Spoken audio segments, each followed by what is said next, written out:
Okay. Yes. So why don't we go ahead and get started? Oh man, it's cramped up here. Thank you everybody for joining us today. This is the breakout session for the Rubin Community Workshop, which is about career pathways for different students, or it should just say career pathways blank. You don't have to be a student. But we've assembled a really great panel of folks who are involved with Rubin, who come from a variety of backgrounds. We're going to talk to you today about how they got their job, where they see themselves going in the future, different difficulties they've had, different successes they've had, to try to give you sort of a realistic take on what it means to be an astronomer in astronomy. A professional astronomer, it's something like that. You can tell I've really practiced to be the chair. This is the last time I'm going to be talking, which is good. We will have a mic that goes across the panel for them to introduce themselves and to answer your questions. When you ask a question, I will need to repeat it so the folks online can hear it. The panel will be able to sort of answer as they see fit. I have a Word document or Google Doc that I will be keeping open with answers to the questions as well as the questions, so you can go back and reference them later if you'd like. We also have a folder, a Google folder, where folks have uploaded their CVs if you'd like to look at them. And the last thing that I will say is I believe the session is being recorded. If don't use that as an opportunity to think that you have to be not candid in your answers or your questions. If you feel uncomfortable about something that you've asked and you'd like us to remove that from the recording, we can do that. So just come approach me at the end and we would be happy to do that. We want everybody to feel comfortable because it's very informal today. The last things I will just mention, of course, we have our code of conduct in our code of conduct context. I know everyone here is going to be very professional and very welcoming because just based on the people we've assembled. So I'm super excited about that. But if you see something, those are the contacts you can reach out to. Of course, always be aware of folks' name badges and how they may feel when asking questions and answering questions, that kind of stuff. And then, of course, we're on Zoom, so we'll try to do our best as we can to make sure everyone on Zoom can hear. If you have a question and you're on Zoom, please put it in the chat and then I will read it out. So I will try to go back and forth between in the room and online. I think that'll be easier rather than unmuting. But if you're on the Zoom, please stay muted. Okay, so without further ado, I think we'll go ahead and introduce the panel. The slides are in, I think, the order the panel put them in. So we're going to go in that order, which I think, Luis, I think you're first. So here you go. Here's the mic. So just introduce yourself, take as much time as you need, and then we'll go to the next person. Okay, thank you. Hi, everybody. It's nice to see, this is on, right? Yeah. It's nice to see familiar faces and a bunch of people that I haven't had the opportunity to meet yet. My name is Louise Edwards. I'm a professor at Cal Poly, San Luis Obispo. That's coastal California. It's an undergraduate focused institution, wonderful place in the country. And for the last 2 years, I've been on rotation. So that means I'm still Cal Poly professor. I'll be going back to Cal Poly, but I've been doing a long visit at the National Science Foundation, and I work as a program officer there. So that's about getting grant money out to scientists, and I work in the astronomy division there. I have a bachelor I'm from Canada, so I have a bachelor from the University of Victoria in Bachelor of Science in Physics and Astronomy, and a minor in Math. In Canada, way back when I did my studies, we did separate PhD and Masters. So I did a separate Masters at St. Mary's University, which is in Halifax. That was in astronomy. And then I did a PhD in Physics at Laval University, which is in Quebec City. And we'll talk about challenges later, I think, but this is probably the most challenging part of my career, is that, as you can see from the screen, there's a lot of different positions. So after moving all those times just for school, I moved again many, many times before I got my final position here at Cal Poly. And then I moved again to the DC area just for fun for a couple of years. But I did a teaching postdoc that was in Canada. I did a research postdoc at Caltech. I was a visiting assistant professor at Mount Allison, that's back in Canada. And then I was a lecturer at Yale for 4 years before I finally moved to Cal Poly for my current job. I was really into auto mechanics in high school, and we had a really great, fantastic program where we rebuilt these old cars and we got to race them at actual raceways. And 1995, right at the budding years of the internet, I remember that it was my turn to race the car, and I actually only know how to drive automatic. The car we built is standard. So I looked down to shift gears. When I looked up, I was going towards the billboards, then I was going towards the other car, fishtail, smoke coming up. So the next day on the internet, there's a picture of me with the car with smoke billowing out. Anyways, and also I love to knit. So those are my interesting facts. Hi, everyone. My name is Mia Dellis Reyes. I'm an assistant professor at Amherst College, so I just finished my third year there. Amherst College is also a sort of undergrad-focused teaching institution. I had a pretty traditional path to this current career stage. So I did my undergrad in physics and math at NC State University, so big public state school. And then I did a gap year at the University of Cambridge for a year before I went and did my PhD. So I got an MPhil degree, which is it's not a real degree, really. I wrote a thesis and it wasn't a very good thesis, but they were like, well, you did something. So I got to do a nominal degree in astronomy. And then I went to Caltech and I did my PhD there. And as I graduated, a bunch of liberal arts positions opened up in my final year of grad school. And I knew from my time at Caltech that I did not necessarily want to be at a place that was like Caltech, which I'm happy to talk more about that if folks are interested. I, for various reasons, did not enjoy my time there. So I wanted to go to a place that was like the total opposite of that. And I knew that if I had a job that was only research, I was going to be sad and unfulfilled for the rest of my life. I really like teaching, so I wanted to go to a place that let me do both teaching and research. And so I applied to a bunch of these liberal arts colleges because I was like, well, you got to shoot your shot, etc.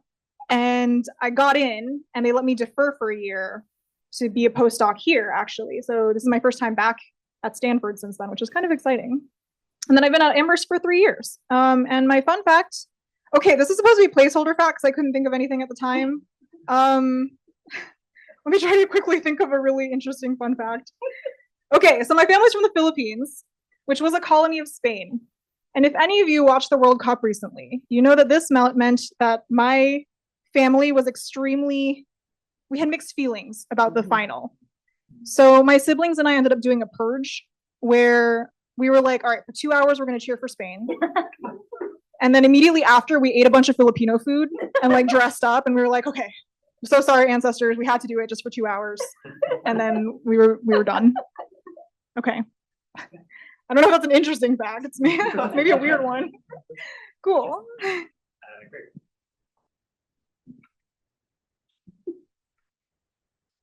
Okay, hi everyone. I need some cheat sheet for more clarification for you. I'm an early career postdoctor. I got a PhD in 2024 from Seoul National University in South Korea. And I'm currently, as you can see my clothes, I'm protecting deers at Panchers in Hawaii by monitoring the killer asteroids as a software engineer. Working in the USA has many difficulties in terms of the cultural differences and especially languages. But the culture is more practical than probably East Asia. And Aloha spirit and the nature in Hawaii can compensate for everything. So my motivation in astronomy is my hipster characteristics. Although there are a lot of mysteries in the universe, not many people doing this field. So it makes me special. So of course, I realized that realistic problems, especially money, have been making people hesitate to choose this field. But I have a very consistent motivation. So I want to share small statistics for my postdoctoral position application in 2024. I applied for about 40 positions. I got no responses for 60% of them, and 8 failed, 6 interviews, 3 shortlists, and 2 acceptance. So please don't be scary about applying for everything. So yeah, this is what it is. So my research focus is observational study of transients, especially gravitation wave follow observation. Additionally, I've studied the machine learning, pipeline development, and interstellar object too. So here we're more experienced seniors than me, so I may have relatively limited experience to share with you, but I can share two distinctive experiences. One thing is the pros and cons of project builder as a student, and the other one is I can share how gravitation wave follow observations has consumed my soul. So for the first one, it's a little bit long, so please ask me about these two things later. So anyway, my career goal is simply to pursue what I interested in interests me, and it might seem unplanned, but I've really enjoyed this path so far. So I'd be happy to discuss any topics with you. Thank you.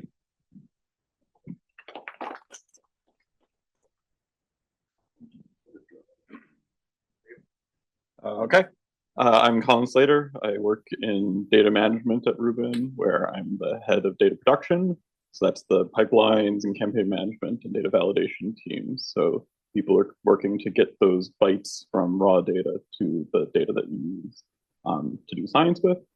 My background is in, my degrees are in astronomy, but I've been kind of like a software person for like a lot longer than that. So like I initially did all sorts of software work before undergrad, and then sort of just trying to figure out, okay, what's a fun way to like apply all this sort of computer science stuff, and astronomy turned out to be like a nice way to way to go. So it's sort of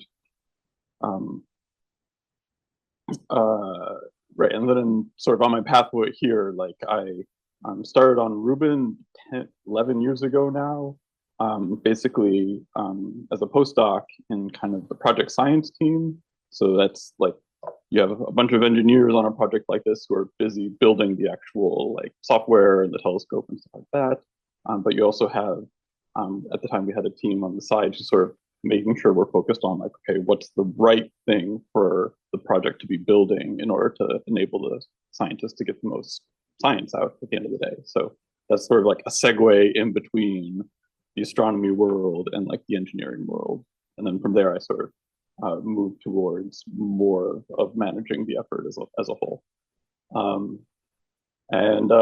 Today is like, because it's data release day, it's like both the most terrifying day and the most exciting day. So it's been fun. Hi, everyone. So I'm Claire. My official title is I am the Astronomy Outreach Specialist for Rubin on the Education and Public Outreach team. My title doesn't really convey what I do. So in short, I am the astronomer on the EPO team. Our team has a lot of people who don't have an astronomy background. We have a lot of developers, graphic designers, and science writers and stuff. So my role is a lot of kind of interpreting Rubin science and technology and understanding that and conveying it to the rest of the EPO team and from there to the public. So my journey, I'm also Canadian. So I did a bachelor's in physics, and then I did a master's and a PhD at the University of Victoria in astronomy.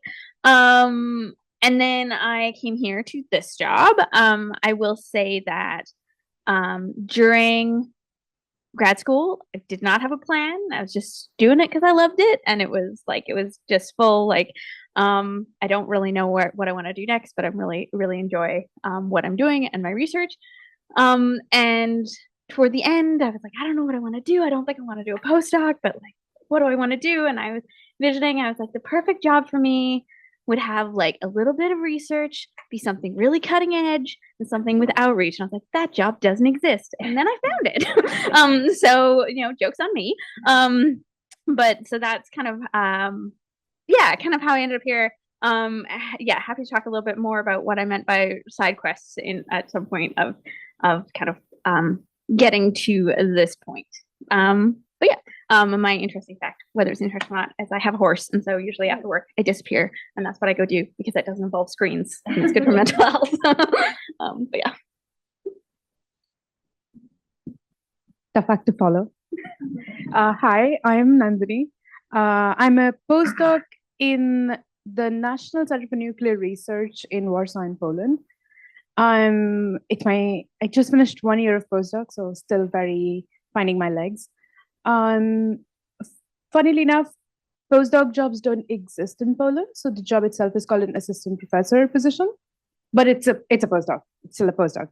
I'm from India, so I started out doing a BS/MS in physics in a research-focused institute called the Indian Institute of Science, Education and Research in Pune, which is a great place to be for astronomy if you're in India. There's a bunch of astronomers within 1 square kilometers of each other, and so I had a really fun time there. But I did not start out wanting to do astronomy. So I never had any fascination for astronomy as a child other than just reading about it. I never thought I would do research, but I went into my undergrad and things just fell into place one after the other. I strongly considered whether I wanted to do something else at first because my undergrad was quite open, so you didn't have to specialize for the first couple of years. So you could sort of choose your courses, you could do whatever you wanted. It was a very, very revolutionary concept in India, and it's actually become a very nice program over the years for anybody who's wanting to do research of any kind. I tried to work in the Himalayan forests in ecology and got bitten by a leech, and I was like, no, this ain't it. So then I was like, oh, so maybe I'll do astronomy. And then I went and did a bunch of different kinds of astronomy. So I did some solar astronomy, where we would observe during the day, unlike all other astronomers. And the observatory was in the middle of a lake in this very beautiful city called Udaipur in India. So that was fun. And then I applied eventually for a PhD position in Italy, because why not? It was not as fun as I would have thought, because immigration is not fun. But it was overall a great learning experience. And I moved to Poland last year in February, and it's been wonderful. So.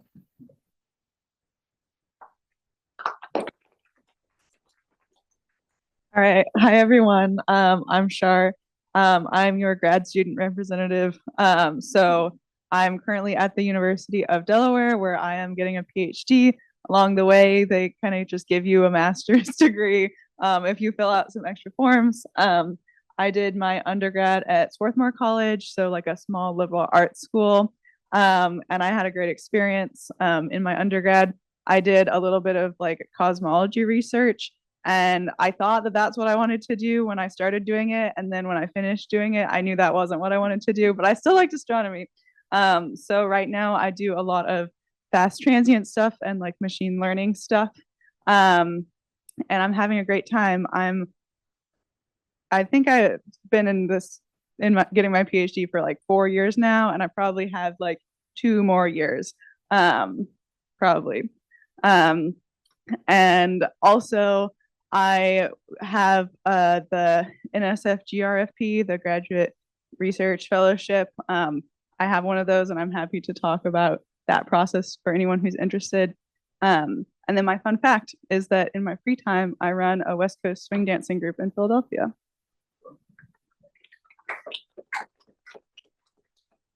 All right, great. Hopefully this doesn't get a lot of bad feedback. Okay. Great. So I think what we'll do now is move into questions and answer session. So if you don't have questions right away, or people are a little nervous about being the first one, I have plenty of questions I can start with. Does anyone in the room have a question they would like to ask before I pick one?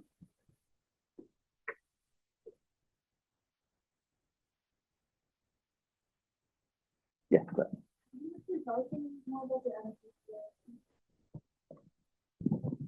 Yes. So the question was if we could hear more about the NSF GRFP. Yes. Okay. So the NSF GRFP is a like 3-year grant through the NSF, where basically they give you funding to go to grad school, and then you can take that and you can go to any grad school you want if you get it like the last year of your undergrad. So if you can, like that's super awesome, but that's not what I did. I applied at the beginning of the second year of my PhD. I wrote my statement about the research that I was already doing. They have like, you have to write a few things for it. You're no longer allowed to apply that year. You now have to apply like right at the very beginning of your PhD, which sucks, and I'm sorry. It's, I think, currently just open to US citizens.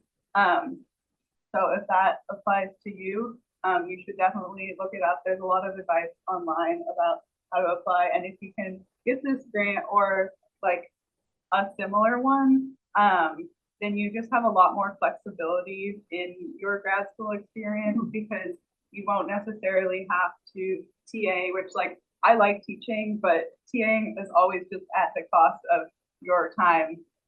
You will not be able to spend as much time on research and on your classes if you have to do that to get like funding for your education. Yeah, happy to chat. My email is somewhere probably. Also, I'm happy to help with applications if anyone wants that. All right, great.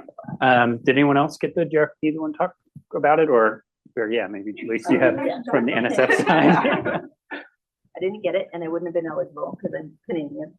I was Canadian at the time. But yes, so my other hat is an NSF program officer. Okay, so the GRFP is run through NSF.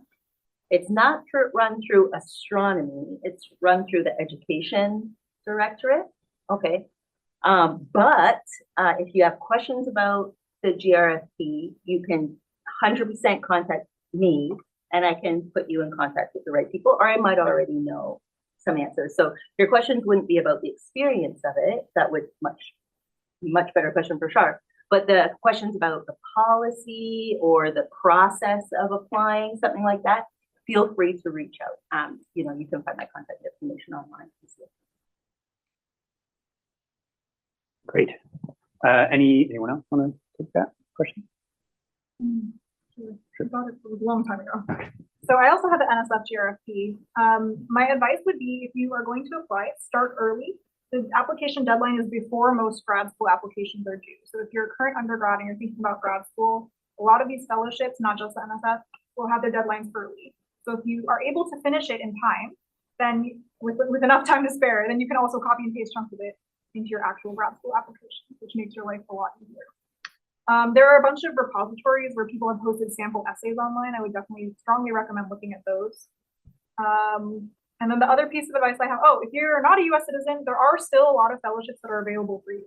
They're typically not through the US government, and they're typically named after rich people who decided to give their money to astronomy or to scholarship in general. So you can also look at, if your university has a fellowships office, I would recommend going to talk to them, and they can like give you the list of all the ones that you're eligible for. And it's worth trying to do some of those. You can use those to take a gap year, which is what I did. You can use those to pay for grad school, which is for things like the NSF, that's what they do. So it's worth looking into all of the possibilities. And just because if you're not a US citizen, you're still eligible for many opportunities. Oh no, I want to add one thing. I want to add that also the reason I didn't apply in undergrad was because the application asked about what research you want to do, and I was like, well, I don't know. But don't take that approach. Just write about something that you can write about well, and then you can do whatever project you want after you actually get it.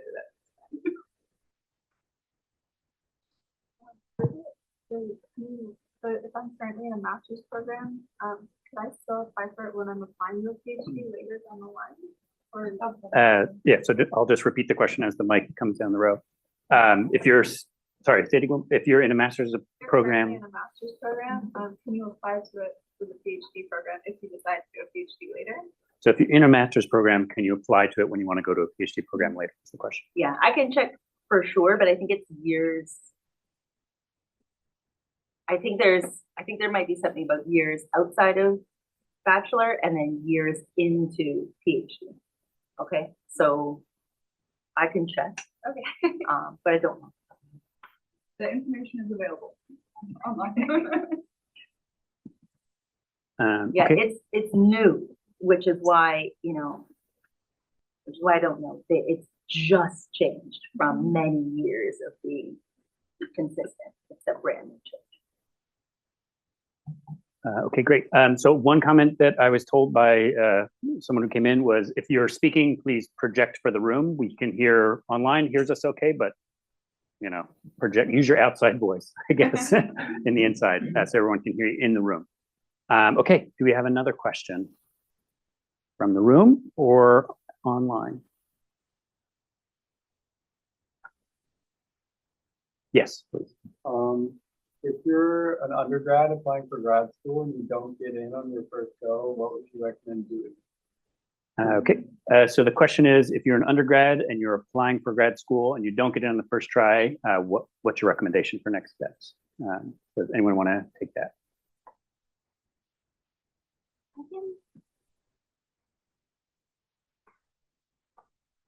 I don't know if I have a direct answer, but I think one thing that I found is that, so the context I'm drawing on is the fact that, the theme of perhaps my education has been a little bit of indecision, in that I took a year off after doing my undergrad, and I took a year off before doing my undergrad, a year off after my undergrad, and then when I did my master's, let's just try this for a little bit and then we'll see. And finished my PhD with zero plan. And so all these things. And I have found that talking to people sometimes yields funny little opportunities that don't have a name and don't have a title. So between my undergrad and starting grad school, I worked part for one of my undergrad profs and part for one of his colleagues at CFHT Hawaii for 4 months. It wasn't anything. It didn't have a title. It wasn't part of a program. It wasn't an anything. It was, hey, we have this project for 4 months. We'll pay you a tiny bit of money, but we'll give you a house to live in, so it's not going to cost you anything. Go do the thing. And that experience was great. And then I had 4 months of a different bit of research experience, a different exposure to something, a different community of people who I'm still in touch with and who are still part of my Astro network of people. And so I think in those, as much as there's amazing programs that we just talked about that have the structure and these titles and these things, there's also other stuff. There's little funny opportunities that you don't know how they might don't. So not a really direct answer, but I think being open about what you want to do with a lot of people, and you never really know what might emerge out of the woodwork is the kind of strange thing. So that's my one bit of advice. Yeah, the exact same thing happened to me at the next level, between my PhD and my research postdoc. Got a teaching postdoc by talking to somebody at a coffee. But what I wanted to say, which is also an indirect answer, is before you apply to graduate school, when you're applying to graduate school, I always advise my students to apply to various types of graduate school. So the most common, direct, kind of classic way is to apply to a PhD program, right, in the US. But you've heard from a lot of us that we have these other types of degrees in the middle, like a master's, for example, and there's a lot of wonderful master's programs in the US that I usually suggest to my students that they also consider applying for master's programs alongside PhD programs. Now, if you don't get into either of those, there's also, this is assuming you really want to stay in the field, right? You can make whatever choice you like, but assuming you really want to stay in the field, there's also formal ways of talking to people and staying in the field in between. So those usually go by the name of postbacks. Okay, so you can Google postbacks or whatever. There's a number of postback programs in the US that are fantastic. So I would say, try and find a way to. What I did, I feel was it kept inching hanging on by one nail for long enough that an opportunity came that I could take.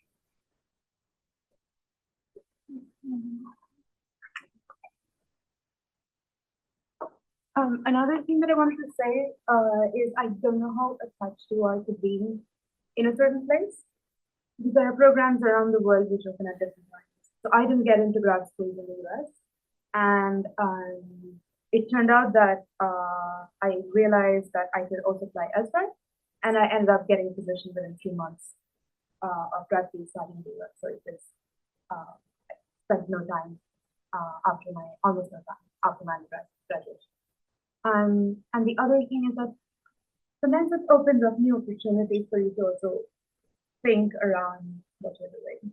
So you might not get into a position which does exactly what you are doing currently, but it's similar enough to what you're doing, so then you can look around and see if that interests you.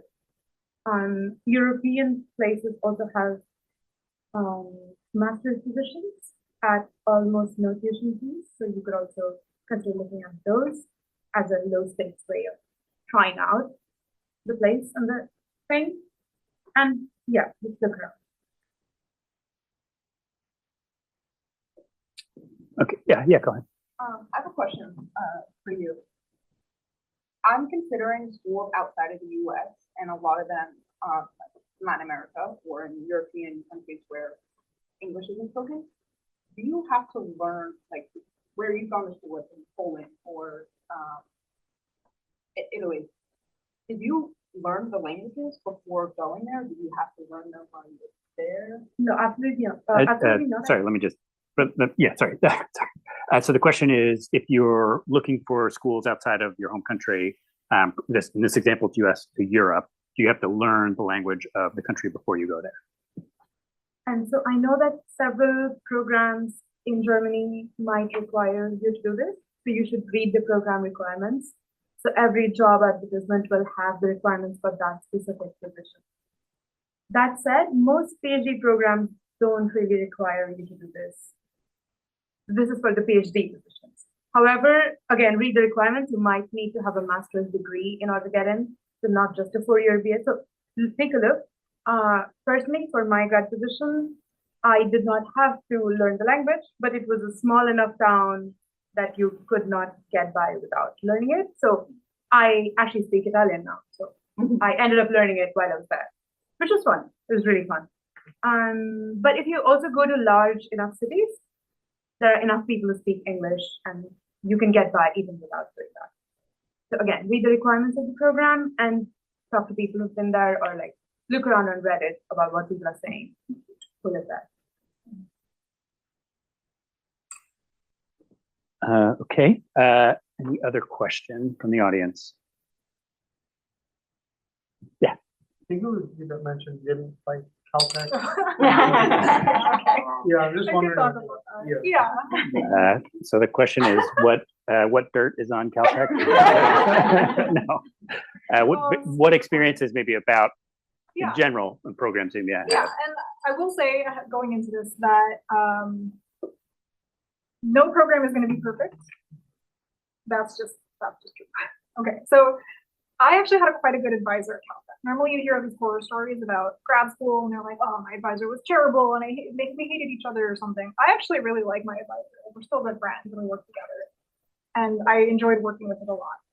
I think for me, the issue was a value mismatch with a place like Caltech. Caltech is like, if you take a small undergrad focused liberal arts college and you completely invert it so that it's a small PhD focused, postdoc focused research college. And so research is like the #1 thing everyone does there. And that's true at a lot of big R1 universities, but I do think Caltech is kind of extreme in that if you're doing anything that is not research, if you're spending time trying to become a better teacher or mentoring students or doing outreach, there is this, to me, it felt like there was this unspoken expectation of like, you're wasting your time. You should only be doing research.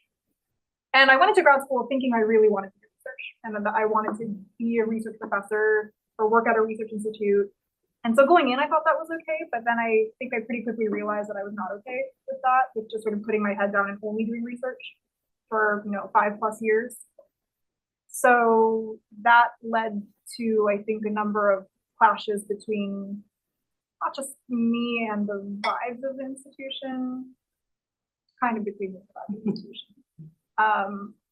But I would also say, even though I had a good experience with my advisor, the same is not true of many of my friends.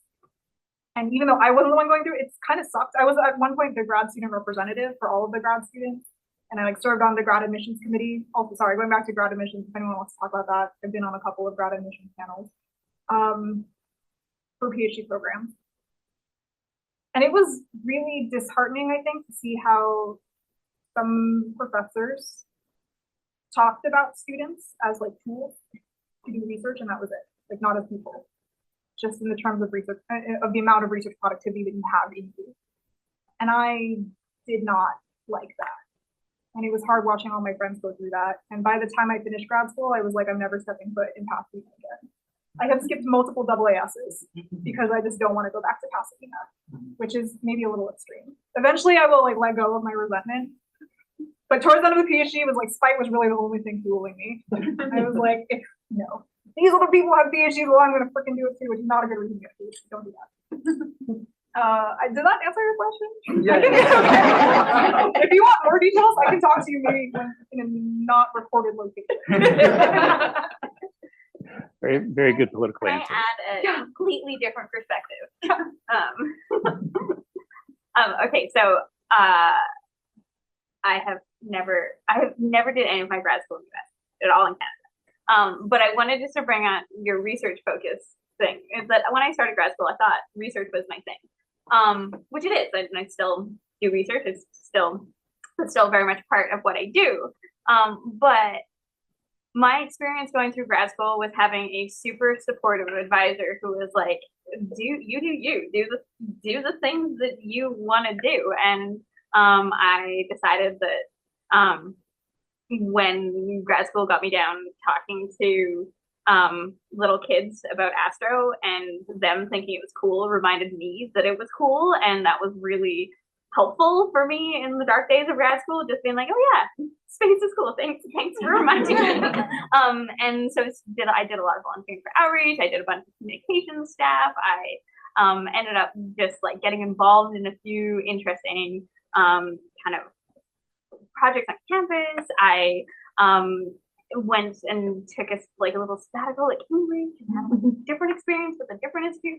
I did all this stuff. I was not in a hurry, which, that was a privilege that I had. But all of those side quests are what got me to what ended up being my dream job. And so having been in an institution, if it was like research or nothing else, I would be in a very different position. So I think it is important to think about what are the things that spark joy and make sure you keep doing those in some way. Yeah, that is it. Anyone else on the panel have a grad school experience like that they want to talk about? Well, either end of the spectrum, I guess. Okay. Do we have? Yeah, go ahead, Liz. I did my postdoc at Caltech, and they were some of the most wonderful 3 years of my life, with some of the most amazing outreach in Pasadena. And so the only reason I'm saying this is because institutions have such an interesting personality, and it's so fine, detailed. Like, I was a postdoc at which I would not have made it through an undergrad. I would not have made it through Caltech as an undergrad or a grad student or a professor if they hired me, which they wouldn't. But as a postdoc was a sweet spot for that particular institution because you have access. It's a time in your career where you don't have many other responsibilities other than research, those postdoc years. And during that, and I had a very supportive boss at Caltech who let me teach at USC to get some teaching experience. I did tons of outreach, and that was okay in that particular cog in the Caltech wheel, you know. And I think that's true at so many different institutions. Is if you're talking to somebody about the experience, you know, about their experience, make sure, you know, to make note of like what the career path. There's such a different culture between postdoc, undergrad, grad, and being a professor. And Caltech, I wouldn't survive any time other than postdoc, which ended up being. So one really quick thing to add: if you're thinking about a grad school and you're just not sure, talk to the students there. The grad students. But talk specifically to the senior grad students, the ones who are jaded. If you go on like a grad school visit, they're going to be the ones who are not attending anything. You have to like hunt them down because they don't want to be there. But they're the people you should actually talk to, because the first and second years, like I was really into Caltech my first couple of years, and it wasn't until halfway through I was like, oh, I think I actually hate this place, and I'm having like a mental health crisis right now. So, you know, think judiciously about who you're getting advice from. So I'm like I don't want to maybe have students, so I know a lot of people there who are affiliated with Caltech. So I guess separate from that, I think we can come back. But do you have any advice, any of you, for being in a program where you don't necessarily like the environment on how to survive it? In the event that we are. Okay, so the question is, if you end up in a program that it turns out on your second or third year you don't like the environment or a variety of reasons, how do you survive it, or what is the best course of action to take from your experience? Does anyone else want to start? Or I want to think about this more. I have some thoughts, but I feel like I've talked a lot. Okay, well, I want to hear your thoughts too. But okay, I have a few different thoughts. So I'm at the University of Delaware, which I'll just tell you, like, that was my like last choice school that I wasn't even gonna apply to, and then that was the only one I got into. And I was like, well, all right. I am very disconnected from the university as a whole. I basically only interact with my research group. And so like, it does not matter what the institution is, with I guess a few exceptions, but it's like you and your advisor, your buddies, and then you're going on this quest together. So I wouldn't worry, like I wouldn't have wanted to go to like a big state school for my undergrad. I think I would have had a bad time, but it doesn't matter so much in grad school. Of course, like different universities have different levels of access to resources, but you can still make it work at basically any school. Also, you can treat grad school like a job, and then you can go home and like do something else. I live pretty far from school. I live where all my friends are, and I just drive there when I need to. Like I remember I showed up to like new student orientation or whatever, and I was like, this is gonna be just like undergrad. Like I'm gonna make all these friends with everyone in my program, and then like this is gonna be my whole life. And then like everyone else like went home at 5 p.m. and like some of them were like, yeah, I'm gonna go back to like my spouse or like my kid or whatever. And it's just like people are leading these different lives, and you can do that too. Like don't spend all your time on campus thinking about research. Like have a like rest of your life to balance that out. So I have two things to add to what Shar said. I 100% agree. I think you should definitely treat it like a job, because that's what it is. So you should work between a certain amount of hours, and that hours can be whatever suits you. It could be 5 hours a day, could be 8 hours a day. Definitely don't do more than 10. And then you should go and do something else that's not your job, and that should be scheduled as part of your day, and that should be something you do every day. You should make sure that you nourish yourself and feed yourself well, and you treat your body well by giving it things that, you know, makes us feel connected to the people around you and happy. And also you have to find your people that are kind and supportive of what you want to do in life, no matter what that something is. So we are, I think, all speaking. The reason we are on this panel is because we survived the process. There is a survivorship bias in this, but I think you should surround yourself with people who would also encourage you to quit if that is what is best for you. So, yes, it's both things. So, do what is best for yourself and surround yourself with people who will support that for you, including your advisor, if that's possible. I have a what not to do and a what to do. I think the what not to do is if you're in an environment that you feel like is not your thing, don't assume that it's everyone else in that environment. It is their thing. Because if you do that, then you kind of isolate yourself, and then you will also probably miss the opportunity, the fact that if you hate something, you're probably surrounded by people who also hate that thing, and everybody is just quietly like being like, and so like talking about it and saying, you know, like, I don't really love how such and such happens around here, and you might be a bunch of people going, oh yeah, and then you can create a bit of like a community, and so yeah, don't assume that you're the odd one out, because it often happens that everybody is the odd ones out, and you're all kind of in it the same. My other little what to do was your comment on your advisor, and I think yes, having a great advisor is a wonderful thing. And I was very lucky to have an awesome advisor, but you can reach out to other mentors in the department, and so I think throughout grad school, I ended up with, like, I had my advisor who was awesome and amazing. But I also had like a bunch of other people that I would feel pretty good, like knocking on the door being like, hey, can we talk for 5 minutes?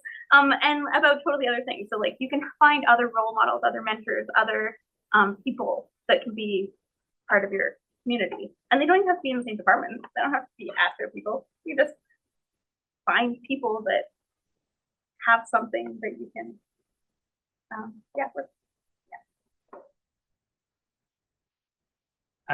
So maybe, does anyone else have any comments? I'll just say really quick. I had, in my experience, in my PhD, about 2 years into my PhD, at a conference, I met some folks who had the specific research expertise in the field that I was in, and my advisor had some, nearby expertise, but these people had the real specific thing, and I just met them at a poster at the conference.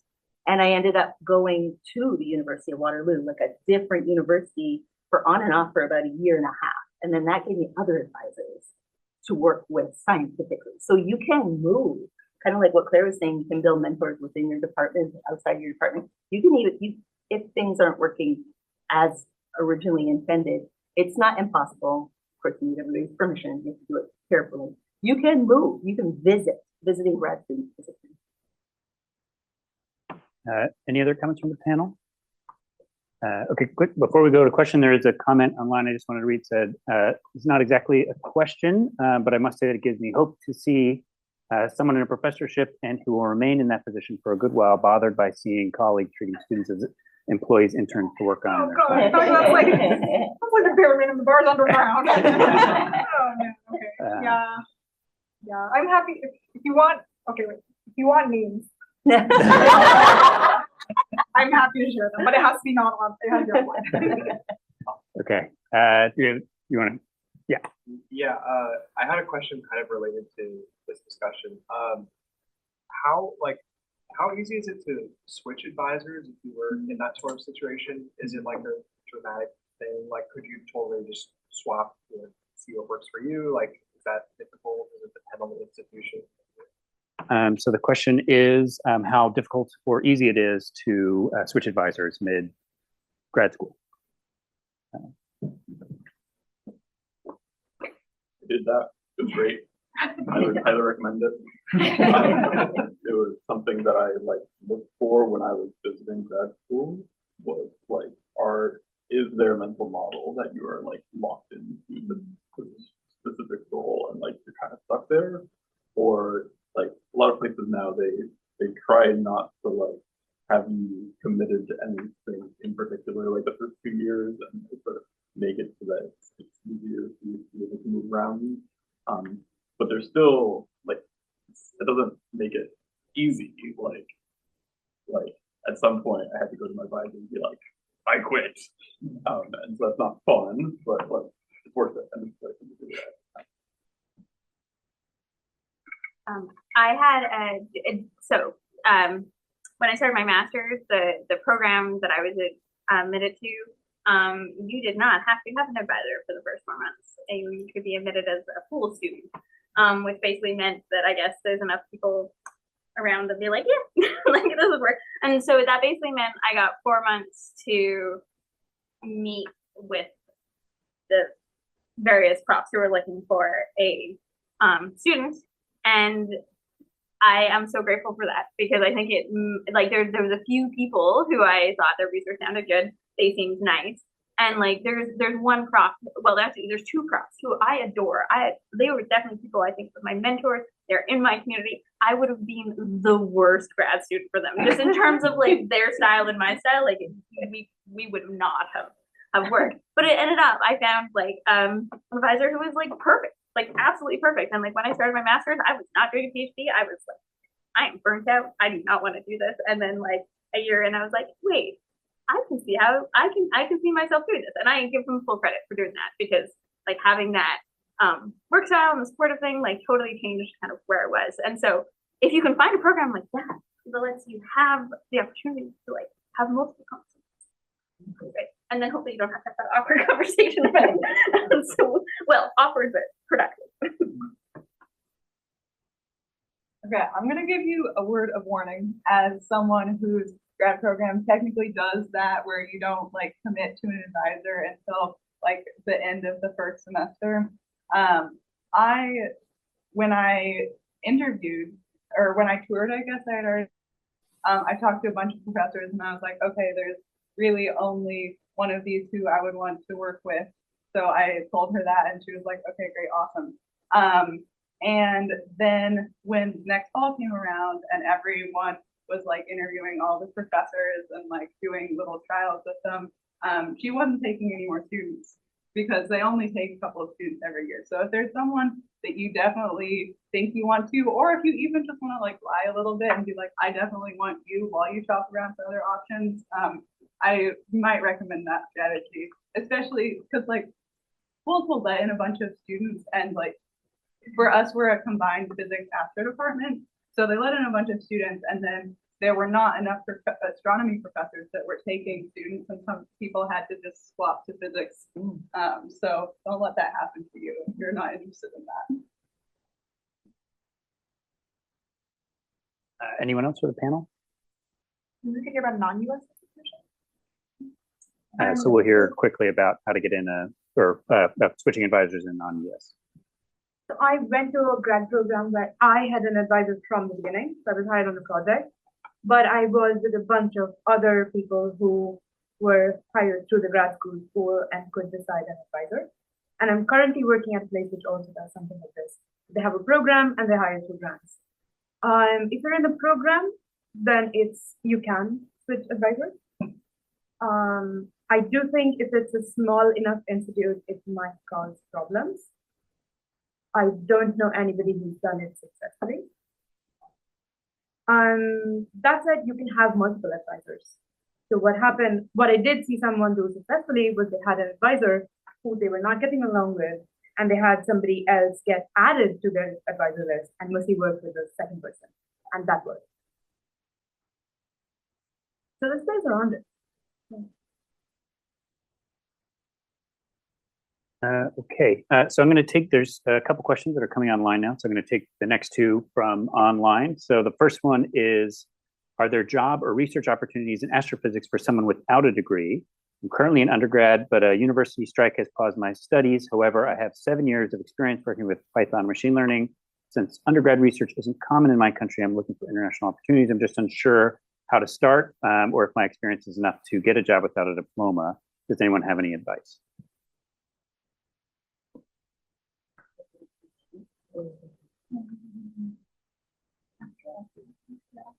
Yeah, I think the question is, if you don't, do you need a higher level degree to get a job in astronomy? Higher than bachelor's. Higher than bachelor's, yeah. I think there might be a little like selective bias here from I think all of us went a path. I don't know. So I know people who work in astronomy currently and did not have an astronomy background, eventually went to grad school to do something and then moved to astronomy. I think a grad school degree, quick terminology here. For me, grad school is a PhD. And a master's is, I don't say grad school when I mean a master's, but most people have a master's. And that allows them to access these jobs which are similar to postdocs, but don't require a PhD. This is for non-US institutions. So often you will see a job advertisement that says everything, the description sounds like a postdoc, but then the requirement says just need a master's degree.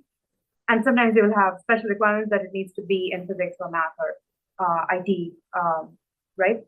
And you can do these jobs, and they are astronomy instrumentation jobs. You can do data-focused jobs for an astronomy institute without a PhD. I think they exist, and I know people who do them.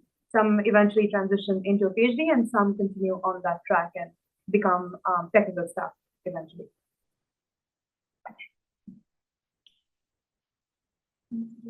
No. Okay. Yeah.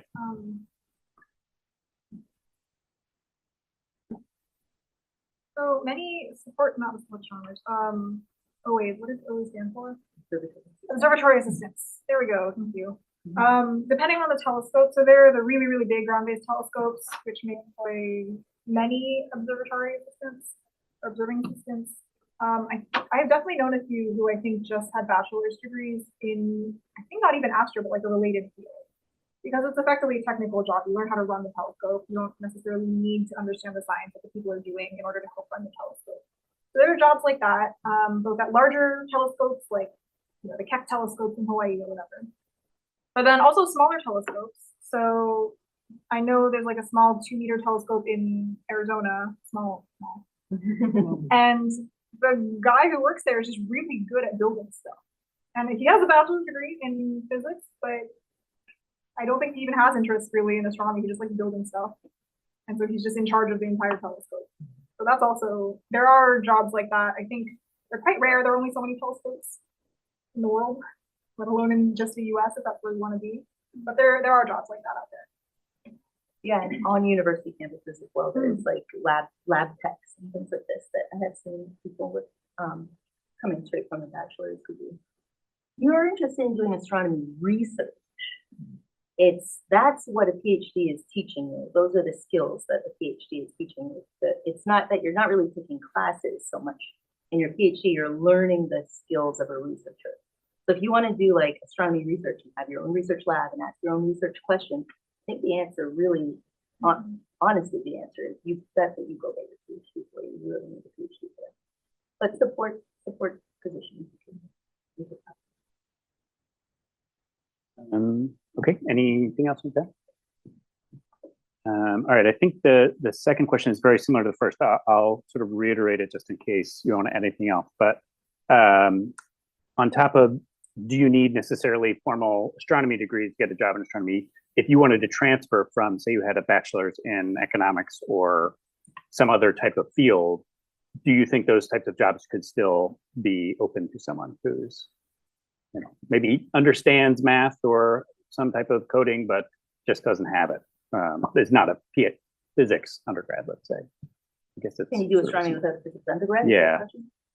Yeah, there's lots of places where I have seen in my own life, many students do an astronomy PhD with like a math background. I've seen various forms of engineering, like aerospace engineering, mechanical engineering. Yeah, those computer science I've even seen before. So yeah, lots of different technical degrees can lead you into an astronomy program. A physics background is very nice because you get that physical understanding, and I think that's probably the most common, but it's not the only thing. All right, this is my perspective from being on PhD admissions committees, is that you have to make the case that this path makes sense for you. If you're not coming from a strictly physics or astro background, you have to justify like why your expertise is still going to get you through grad school. So for folks who are interested, I had a rubric I think many professors don't when they serve on admissions committees. In fact, I'm extremely certain that very few professors have any kind of real rubric. Many of them are going based on vibes, which I would not recommend. But I have a rubric which I actually used when I was on admissions committees for Stanford. And one of the things, so the main thing that we were looking for is research potential. And the easiest way to show that is to have done research previously, but there are other ways to show that you have, the sort of the grit and the skills needed to do research. The second thing that we're looking for, which is sort of secondary, is are you going to struggle in the grad level classes? And I think this is where you have to make the case that if you don't have a physics and astro background, you're still going to be okay in these courses. Because they don't want to spend a ton of money on you to come join this program and then have you drop out because the classes are really tough.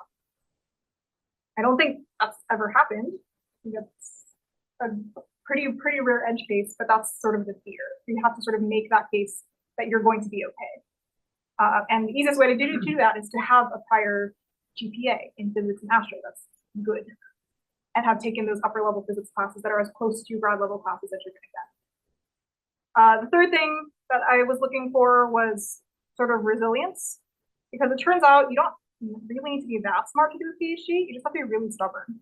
That's I don't know, maybe you can, other folks can jump in if they have different opinions. But folks who have overcome something or done the best with the resources that they had, that can look really good. So even if you're at an institution where you don't have a ton of research opportunities or, whatever falling out from the sky, if you show that you've made the most of the resources you have, or that maybe you failed at something, and then you picked yourself back up and learned to move past it, that's huge. Many undergrads don't have that. I did not have that, and then grad school broke. So that can also help. And then the last thing I was looking for was, are they going to be a good member of the community? I don't know if other people on the admissions committee were looking for that, but it is a thing that I look for. So I'm happy to share the rubric, which actually had weights and categories and how much I cared about each of those things. I have a Google sheet I can share it with you if that's helpful.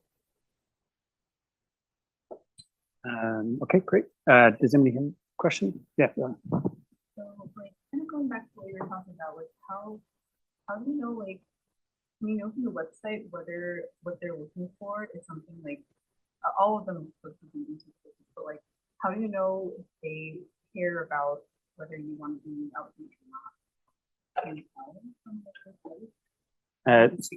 Yeah, so this is for grad school? Okay. So the question is there a way to tell while you're applying from something like a website whether or not an admissions committee will care more about something like outreach versus research? I'm so sorry, but no. So part of this is because of the way that grad admissions panels work. It's a different committee every year. Sometimes they'll include a grad student on it, so I was on the PhD admissions committee at Caltech for 1 year, or postdocs. So I was on the Stanford PhD admissions committee as a postdoc. But in many places, it's only professors. And it's a different set of professors every year, and nobody knows until that year who's going to be on there. And you as an applicant will have no access to that knowledge. So it's a total crapshoot because different professors care about different things. Even if they don't have a rubric, they value different things differently. And often if they don't have a rubric, they will subconsciously value things that are more like them and what they think a good astronomer is. So unfortunately, there's no real good way to tell. Often if a university has or department asks for a separate statement that's something related to the community, I don't think they're legally allowed to say things like diversity anymore. But sometimes there's a separate statement about that, and that can be proof that at least the department institutionally is trying. But beyond that, it's really hard to know. And even if a university does ask for something like that, there's no guarantee that the specific professors on the committee will care about it.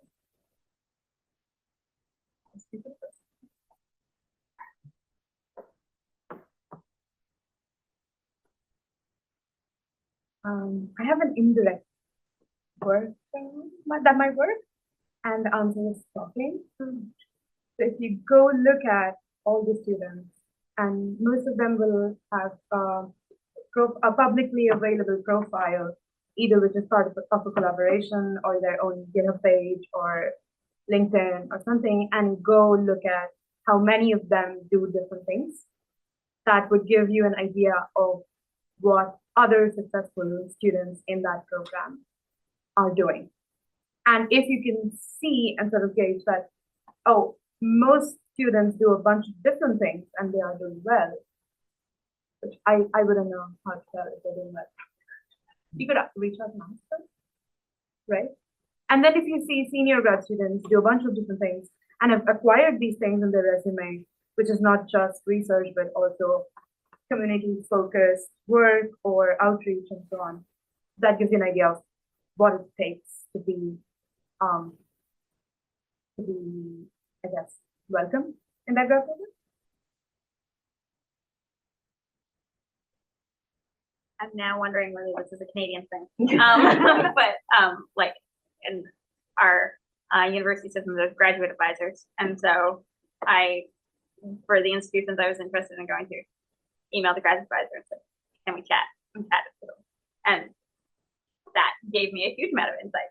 But I don't know. It's not a, Yeah, I mean, depending on the institution. but like, I There's think that's lots not, that's around us. So yeah.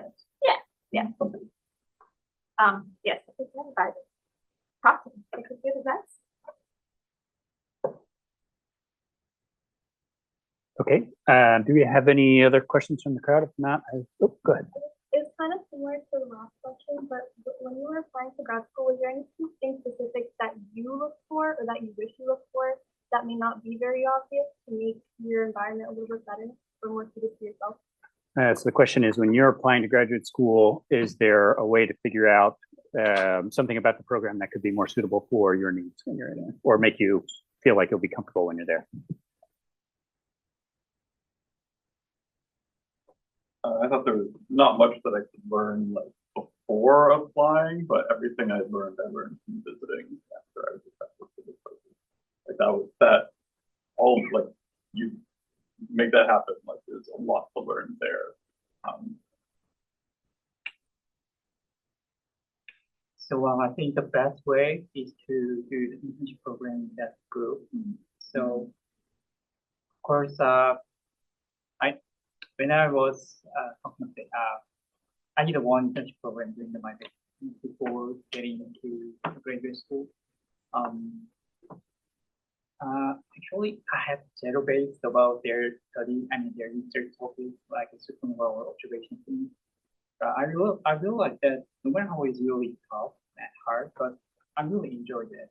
So, and many other my colleagues are also doing internship programs in other groups, and it's that was the luckiest thing that they did because they didn't go there because the supervisor, sometimes supervisor problem, sometimes the topic is too not well matched with their interest. So I think the internship program is the most direct and effective way to figure out, to see their move, their direction, or something like that.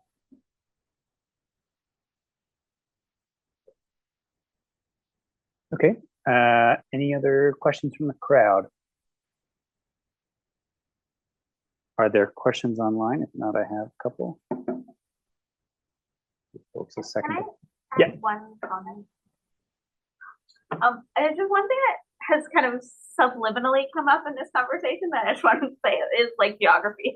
Like we have lots of people who have changed countries and things, and I think that it is worth thinking about what you are willing to do and the opportunity, and like your question about languages earlier and stuff.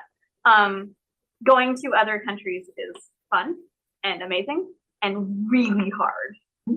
Language, family, culture, logistics, flights, all of those things. And so I would advise at any point of decisions, think a lot about the opportunity of being international, but also what that costs. And, you know, there are things like if you do a master's or a postdoc in an international place, that's a couple of years. It's fun. If you become a prof at an institution, that's going to be a bit hard to like, you know, that's a longer term. So I don't know. I just think it's interesting of like the geography here and some of the questions of like worth thinking about, but thinking hard about. Yeah, that actually, we must be on the same wavelength, because my question was going to be, I know we have a lot of students who are international for the United States, and then we have a lot on the panel who had not in the United States and came. So can you folks talk a little bit about what it was like just culturally, I guess, switching from one country to the other, or even, you know, what the job was like, getting a job somewhere where you're used to be and then having to get a job somewhere else.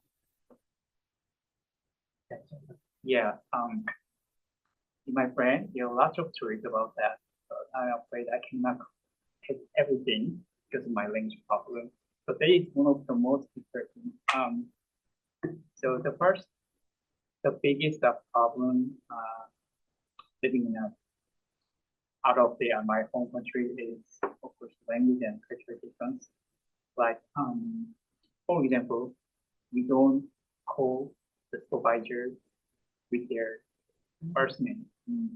We say like probably you know the Japanese sensei. In Korea we say something or excuse me like the other specific title, and we don't say hi to the supervisor. So that is one of the things. But I'm okay because it makes you more feel close to them. But in USA, they're much more practical cultures. They more care about the product, output product. At some point, it is really well matched with me, but other side is quite big pressure to me. The language. Of course, I got my PhD and I wrote all the dissertation and papers in English, but yeah, having conversation with English speaker is totally different. So let's say you're talking about your life and what did you do during the weekend, and sometimes they laugh, but I cannot laugh. I realized that my English is not that good, but I realized that it was not fun to me. It's a culture difference. So getting close to them and tune my antenna to their culture is the biggest problem. Fun fact, I'm American, but so I have no visa issue, but a lot of my colleagues have a lot big issue on their visa status. The one, my senior, is living in Oklahoma, and he has to be separate from his wife and daughter because of visa issue.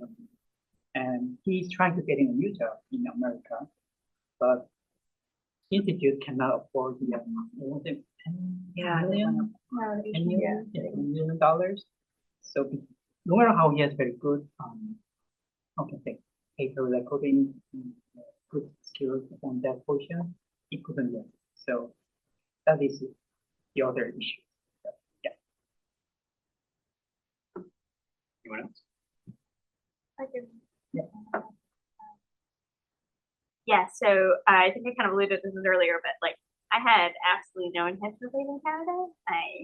Everything was good and didn't think this job exists, and then I called my bluff and I found this job that existed, and then I not only got offered this job.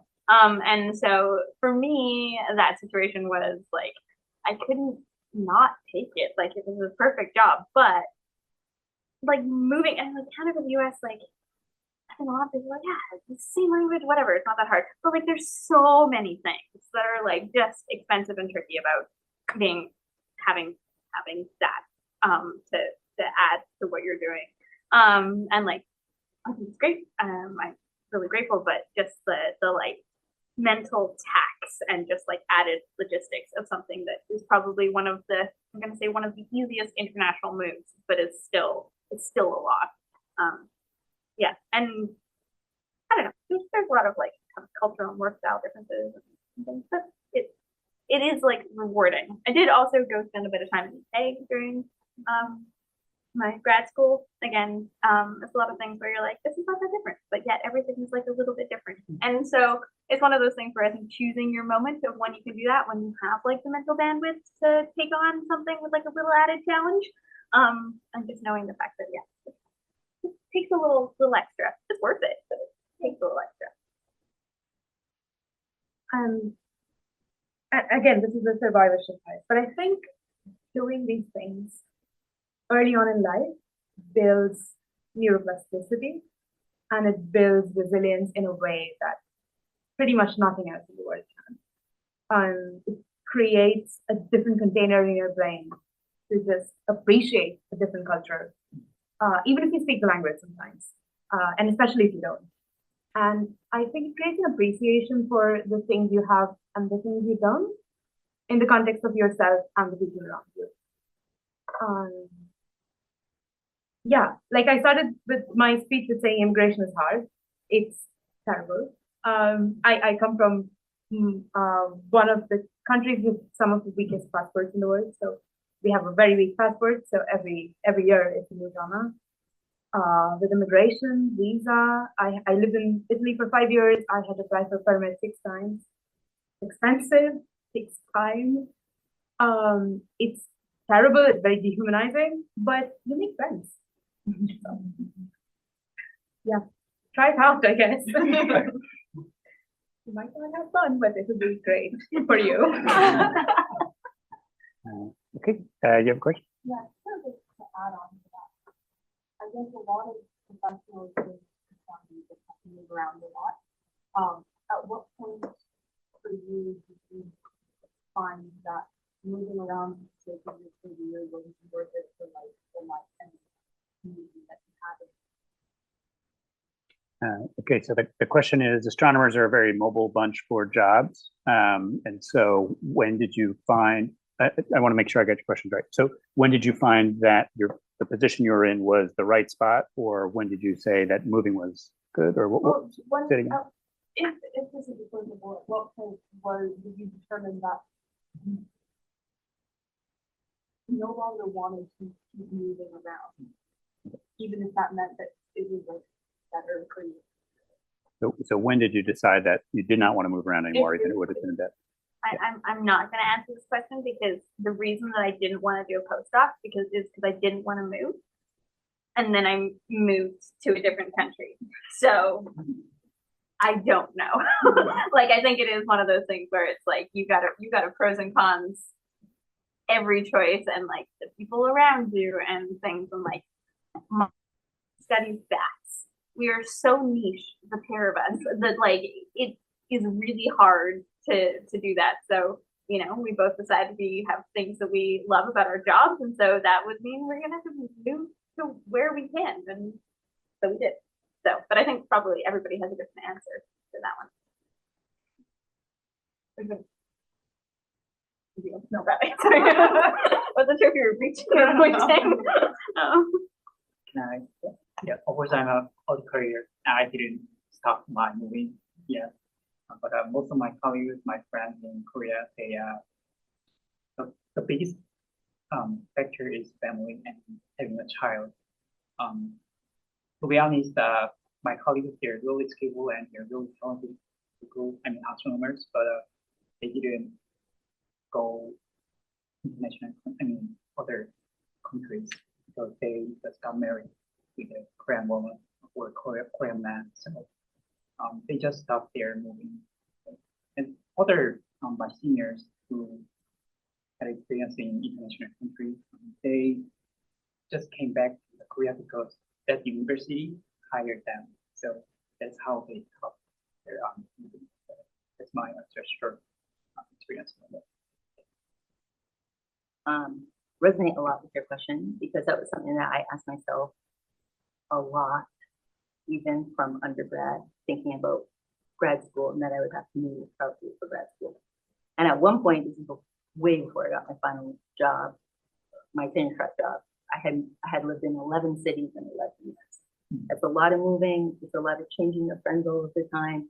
Some of, for me, there was some different languages in there too. And it's hard to, okay, I don't know how personal we can get, but for me, it was really important. I really wanted to have a family. I really wanted to be a mom. It was really important to me.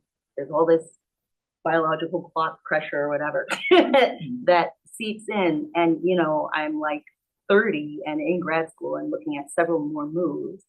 And I found it was not an insignificant amount of pressure that I felt. Anyways, I kept moving for my job. And one of the moves that I did happened to get me to the place where I met my husband late in life. Met my husband and had my kids starting at 37, and then from there I still kept moving and we moved together. So I don't think we're finished moving yet necessarily, So I think there was never really a time, and it was always really hard. Yeah, I was gonna say, I think I'm as close to settled as I may ever be in my life, and I still ask myself that question every single day. So I have a tenure track job, made it through the gauntlet, and it's still like I still have to think about it every day, like if this is worth it. I really love my job, but I have a two-body problem. So my husband is also an astronomer, and so for many years we did long distance. We've been trying to make it work, and it's something I think about. I think, and your mileage may vary, but my approach to this has been at every single moment I have been willing to walk away. Like when I applied for grad school, it was kind of like, if I don't get into anywhere, I'll go to something else. Again, this might vary for different people, especially now, because the grad application process is such a crapshoot. It's so terrible that it actually makes sense sometimes to try many times, like at least 2 or more times. When I applied for postdocs, I only applied for the ones where I really, really wanted to go. And I told myself, if I don't get this, I'm going to go make actual money and do something else. When I applied, when I got this job at Amherst, I was like, I'll try it for a couple years, see how it goes, and maybe I'll just go leave. And I still think about leaving because I like my job, but there are other things to do in life. Astronomy is not the sum total of everything that you are. You have many skills and many talents. You could go do anything, and it's just up to you what you decide to value.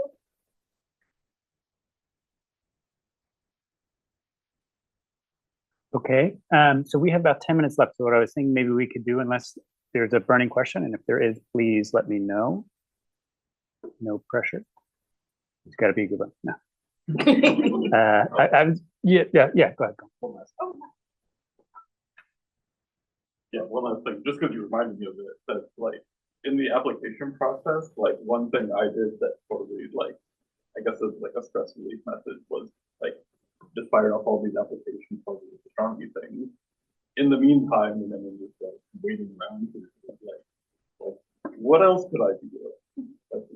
And I like went into investigate like all sorts of other jobs, like pretty seriously. Not necessarily that like I was like going to like go file and like put in applications right then and there, but just like it kind of have a bit of perspective that like it's not that if I don't get one of these 10 applications, then I give up entirely.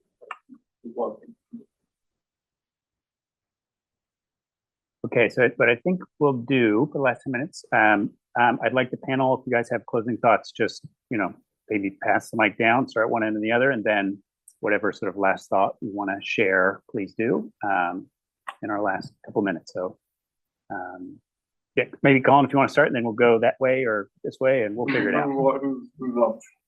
Who's ready? Okay, I have one thought that it's been lurking in my brain, and that is on the conversation of figuring out where to apply to grad school. I know it sounds like a lot of you are thinking about that. One additional thing you can check for in a grad program is some grad programs have like a really big test at the end of your first like 2-ish years, like your qualifying exams. My grad program got rid of that and they replaced it with like a research-based presentation. And that makes your first 2 years way less stressful because instead of studying in all of your free time, you like do research, and then that like the institution supports that and like wants that to happen. So like if you're to the point where you're deciding between different schools, think about whether you want to be studying for a big test for hours and hours of your life. That is my thought, and I will pass it down. My brain is scrambled eggs, but I'm so jet lagged. But I would say don't get attached to outcomes. It's also something I'm a grad student now, which is terrifying. So this is what I also done. I think there's plenty of things that you can take from astronomy and keep doing in your life, and it might be the things that you enjoy the most about astronomy. So distill things down to the things that work for you, and then do them in other fields of your life. I think we get very attached to the idea of having these tenured professor jobs like our wonderful panelists and jobs that are just beside astronomy. But I know people who have also quit and gone to do a job that gives them enough freedom to do astronomy in their spare time, and they are having fun with it. So don't get that short and just do the things that are fun for you. I like that thought. The thought that has been in my brain for this is be wary of things that are given to you on a silver platter. I think that there have been opportunities that have happened during undergrad and things where there were people like, oh, you could just stay and do a master's, or oh, you could, like you could be a grad student here or have this job and things like that. And I know that right now, like applying for things, and there's a lot of uncertainty and it's really stressful and you don't know what you're getting and it feels like a lottery and it's a big gamble. But even in that mindset, just because someone says, oh, like I have a position for you, taking a minute to make sure that that is the right position for you. Because I look back at a couple of the things that at the moment I said no to despite not having another option. And I am so glad I said no to those things. So like just recognizing the fact that it's scary and like wanting to latch on to like kind of the first things that you get, do in that moment still take a pause and think of whether this is the right move for you and not just a move for you. I feel like we're all on similar themes here.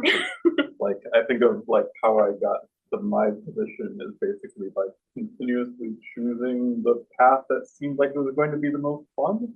And I'm having a ton of fun now. So I feel like that works. Yeah, my thought is I can summarize my thought in one sentence. It's my favorite quote in the cartoon. What doesn't kill you makes you stronger. So actually, this is kind of the side of the astronomy. I mean, the US side it's like very more care about your life and work balance and something like that. But in Asia side is more harsh. I never I couldn't return to my house before 10 to 12 o'clock every day, almost every day. So and as I mentioned, I'm a project-based career as a student. So I have to do everything like software, observation systems, and something of course science. Because of that, I cannot. My first paper was published 2 years ago. Now I have a 4 to 5 papers published right now. But this is because I have to focus on the future things, not spend lots of time on my science. There's a gravitational wave things that really have consumed my soul. So sometimes, because you don't know when the universe will see you. So, but what I'm trying to say is those experiences really help to me right now. So it's a kind of spiritual. I got a few interviews a few weeks ago. Those experiences really helped me to show how I handle those problems or difficulties, and they really impressive. Okay, it was a very impressive. They feel really impressive to my experiences. So please, of course, there's no paradise for you. There's no perfect position for you. But if you survive, then you'll be a greater one later. So that's my thought. Spent a lot of time on challenges, which I think is really important, and they're really there. But I think I would like to use my last thought just to say that, I had no idea that I would land in the country or the city that I landed in.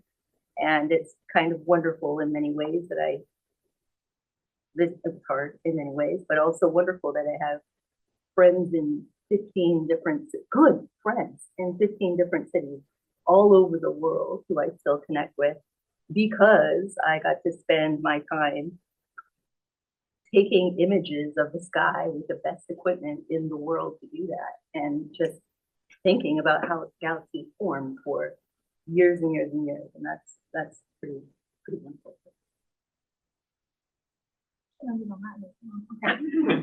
I would say I would think a lot about yourself.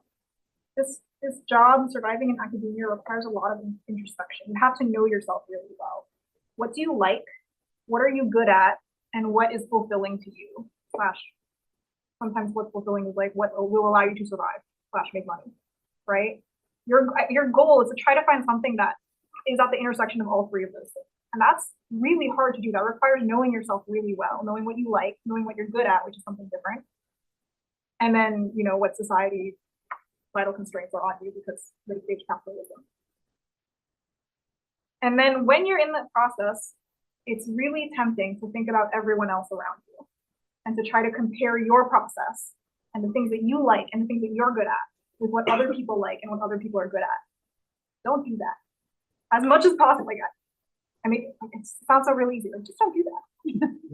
I do this all the freaking time. I still compare myself to other people, and it sucks. And we shouldn't do that. Ideally, in a perfect world, we would all be perfectly self-fulfilled people. But it takes a lot of hard work, actually, to learn how to just focus on yourself and not think about other people as much. There's always going to be someone who's better than you at different things. That's just how it is. And you have to be okay with that and be okay with failure and being wrong. And that's all part of the introspection process. Sorry, that wasn't as uplifting. Also, space is cool. Okay, we're at our time, so let's thank our panelists for the discussion. And I took some notes as best as I can. All of the information will be put on the breakout session webpage, so if you want to get that information there, and links and stuff to CDs and all that. So thank you, everybody. Thank you, panelists. Hope you enjoyed it.